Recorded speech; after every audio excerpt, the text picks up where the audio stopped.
Muy buena tarde, queridos hermanos y amigos. Les doy una bienvenida. Soy el Moré Daniel Albornoz. En esta oportunidad quiero compartirles una excelente enseñanza, la cual lleva por título El árbol de la vida. Esto es cosmogonía hebrea. Esto está para ser observado estrictamente desde el punto de vista espiritual. Esto corresponde, como dije, a la cosmogonía hebrea. Está dentro del ámbito de lo judaico, de aquellos principios de la enseñanza que Dios le ha legado a su pueblo, al pueblo judío. Voy a comenzar con un texto que se encuentra en el libro de Bereshit, esto es Génesis, capítulo 3, verso 22, aunque el texto está de manera incorrecta traducido, porque dice, el hombre es como uno de nosotros, sabiendo el bien y el mal. En realidad el original, ¿saben cómo dice? Ahora el hombre es como uno de nosotros, conociendo lo positivo y lo negativo. El ahora es importantísimo, es algo contundente, porque si el texto dice solamente el hombre es como uno de nosotros, está indicando que quien habla allí, que es el mismo creador, está indicando que el hombre siempre fue como uno de ellos, como Dios, como su Hijo, como su Espíritu. Pero el ahora define que a partir de un momento determinado en la historia, el hombre es como uno de ellos. Entonces el texto original y correcto sería, ahora el hombre es como uno de nosotros, conociendo lo positivo y lo negativo, que no tome del árbol de la vida y coma y viva para siempre. Sin dudas, quien habla aquí es el mismo creador, es Hashem. Hashem significa, como he explicado en más de una oportunidad, significa el nombre, aquel que es el único nombre, el único que tiene poder absoluto en el universo, no solo en la tierra, sino en el universo. Y como pueden apreciar, habla en plural. Entonces, ¿con quién habla el mismo creador? Y estoy expresándome en el presente, en ese presente absoluto en el cual Dios existe. Entonces, ¿con quién habla Dios, el creador, al momento de expresar estas palabras? Esta es una pregunta que seguramente se han hecho en más de una oportunidad. Se la habrán hecho para sí mismos en primer lugar y habrán consultado a autoridades acerca de con quién hablaba allí el creador, por cual se expresa en plural, y les voy a dar la respuesta correcta con todas las apreciaciones. Aquí el creador habla con su Hijo, con su Espíritu, con sus querubines y con los planetas. Uno y aquellos, primeramente los detractores, los faltos de conocimiento y entre paréntesis incrédulos, van a negar esto, van a descreer que Dios hablase con los querubines, que hablase con los planetas. Miren, les voy a referir palabras muy claras como para que sean perfectamente comprensibles. Los planetas no son simples bolas de tierra que están colgadas de la nada. Son seres espirituales que tienen espíritu, alma y cuerpo. La semejanza que tienen con el hombre es esa, que tienen espíritu, alma y cuerpo, pero la grandísima diferencia es que están primeramente en otro plano estrictamente espiritual y están en otro mundo, por lo cual su manifestación es totalmente diferente de la humana. ¿Mm? Dije que son seres, no que son seres humanos. ¿Sí? Bien. Tengan en cuenta que Dios en el final de los días llamará al sol, a la luna, a las estrellas, los planetas a comparecer delante de Él. Van a tener que dar cuenta de lo que hicieron y aquello que dejaron de hacer. ¿Sí? Entonces, Dios no va a llamar a seres que no tengan la capacidad de responderles. Para Dios todo, absolutamente todo tiene vida, desde una bestia, un árbol, las rocas, el ser humano, los planetas, todo aquello que conforma. Miren, cuando ustedes ven se habla acerca de la alineación de los planetas, ¿sí? Por ejemplo, los que hacen las previsiones del pronóstico de los signos del zodíaco, los que leen el tarot en cualquiera de sus dos versiones, sea el tarot de Marsella o el tarot egipcio, lo hacen porque ellos tienen la capacidad, a través del estudio, de ver el movimiento de los planetas, de la conjunción, de la alineación, y siempre van a ver que ellos hablan de un planeta regente sobre cada uno de los signos. Los 12 signos zodiacales tienen una estrecha relación con las 12 casas de Israel. Entonces, esto, por más que como dije, los faltos de conocimiento digan, pero esto no es de Dios, el horóscopo, la lectura del tarot. Miren, quisiera que me respondan una pregunta. ¿Qué cosa existe en este universo que no le pertenezca a Dios? ¿Qué cosa está fuera de su voluntad? Van a encontrarse con que en absoluto no hay nada que no le pertenezca al Creador. Todo partió de Él, así lo positivo como lo negativo. Todas las cosas partieron de su boca. ¿Sí? Entonces, los planetas fueron puestos por Dios para que cumplan una tarea muy específica, muy específica. Ellos, a través de sus campos gravitacionales, de sus campos magnéticos, de su alineación, de sus movimientos, producen esa capacidad de regencia que tienen en ciertos momentos y etapas, y ejercen sobre los seres humanos, ¿sí? diferentes,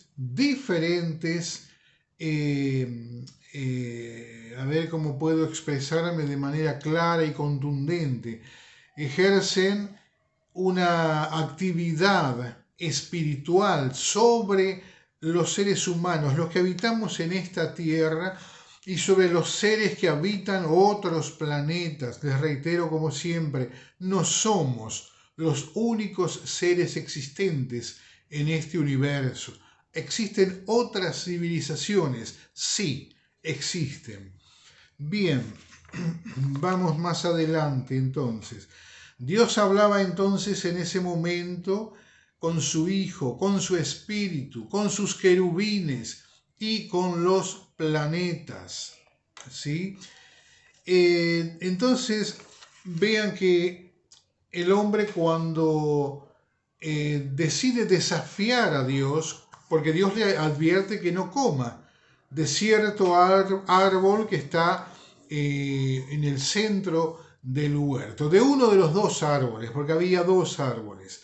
Le advierte que no coma de ese árbol, porque el día que coma ciertamente morirá, le dijo. No se estaba refiriendo a una muerte física, pero sí una muerte espiritual, la cual de hecho sobrevino sobre nuestros padres primigenios, Adán y Java. Adán y Eva traduce. Bien, entonces dice el texto que tomó y comió del árbol de la ciencia de lo positivo y de lo negativo. Entonces el hombre ya conoce lo positivo y lo negativo. No lo ha experimentado y Dios quería y quiso siempre que no lo experimentara, pero bueno, en realidad esto estaba dentro también del plan de Dios. ¿Ya era tarde entonces? No, no era tarde. Como dije, esto que el hombre experimentara lo positivo y lo negativo estaba dentro del plan de Dios. Pero fíjense qué cosa, ¿no? Dios advierte y luego dice que no tome y coma, siempre está aplicando ese mismo verbo. Tomó y comió del árbol de la ciencia de lo positivo y lo negativo. Ahora que no tome y coma del árbol de la vida. Entonces, ¿qué medida toma Dios? Dice que Dios toma al hombre, hombre y mujer, término genérico, y los expulsa de allí del paraíso, del huerto de Edén. Y dice que el texto nos enseña que pone allí una espada resplandeciente y pone querubines que cuiden el camino hacia el árbol de la vida. Ahora, la pregunta que yo les formulo a ustedes, ¿era necesario que pusiese una espada y que pusiese querubines? ¿No alcanzaba con que pusiera ángeles? O en su defecto arcángeles. ¿Por qué querubines? Unos seres tan elevados, capacitados tan poderosamente, los pone allí para cuidar el camino. Y no pone uno, pone varios. ¿Saben por qué pone querubines? Esto está un poquito lleno de curiosidades. Saben que cuando a Dios, la tercera parte de los ángeles que se rebelan en contra de Él, tercera parte de los ángeles creados por Dios, se rebelan, aquellos que son seducidos fueron grupos de ángeles y de arcángeles. Los querubines no participaron. Los serafines tampoco, y la gama de ángeles hasta llegar al número 10 tampoco participaron. Por eso es que puso querubines. Si ponía ángeles o arcángeles, corría el riesgo de que fuesen también seducidos y franquearan ese paso y la cosa se tornara fuera de control. Entonces, por esa razón es que pone querubines y fundamentalmente la espada. La espada, que no es otra cosa que su palabra, la palabra misma de Dios, pero en otra manifestación. Bien, vamos un poquito más adelante. ¿Se recuerdan la enseñanza del pan de vida que yo les compartí? Bien, el texto dice, el que a mí viene nunca tendrá hambre. ¿Sí? Nuevamente la referencia habla del verbo del comer. Pero claro, como dije que esto es gematría, cosmogonía hebrea, hay que verlo estrictamente y observarlo desde el punto de vista espiritual. Entonces, aquí no está hablando de saciar el estómago, ¿sí? Saciar el estómago. Está hablando del saciar el alma. De hecho, cuando el Mesías habla, dice, el que toma y el que viene a mí nunca tendrá hambre. O sea, el que toma de ese pan que Él nos proveería, entonces comeríamos y no habría más hambre, porque sería saciada el alma. El alma. Bien. ¿Cuándo adquiere conocimiento positivo y negativo el hombre? Reitero, aunque ya lo mencioné, lo reitero. Cuando decide desafiar a Dios. Dios les dice que no tomaran ni comieran de ese árbol, pues el hombre, en un claro desafío, porque eso no es desobediencia, es un desafío, y va y hace exactamente lo contrario, ¿sí? hace exactamente lo contrario.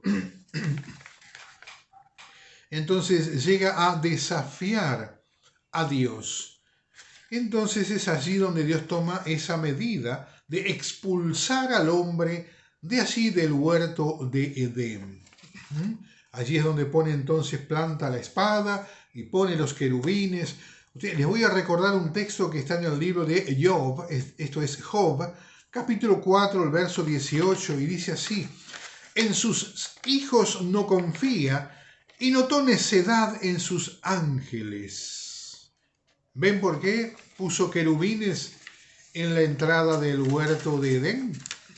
El huerto de Edén es un portal energético, un portal dimensional, el cual estuvo enclavado en lo que hoy es Irak, antigua Babilonia, ¿sí? Y más atrás, entonces, en la historia fue el huerto de Edén, el cual no desapareció, simplemente ha sido velado a los ojos humanos.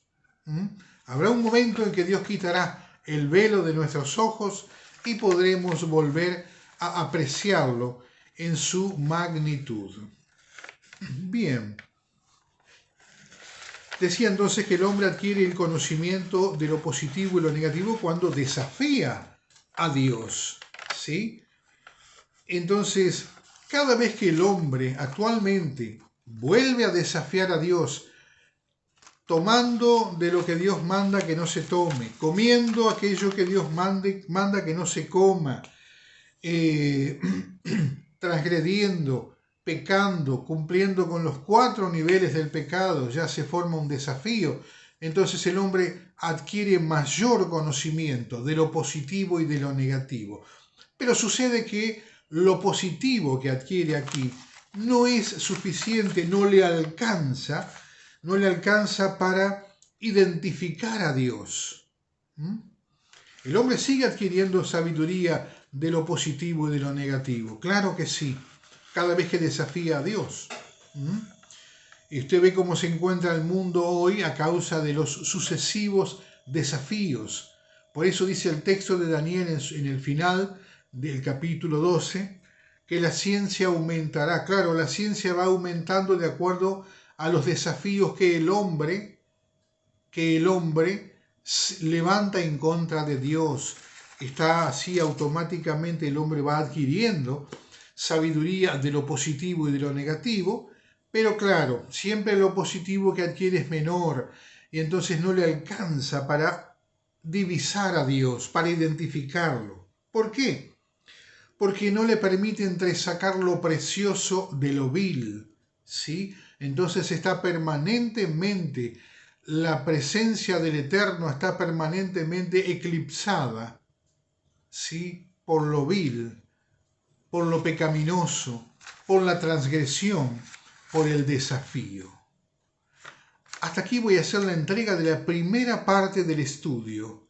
Voy a continuar en otro video y les pido como siempre que se suscriban, que se comuniquen, que hagan comentarios, porque todo ayuda para bien. Shalom Aleichem, los bendigo por el Elohim.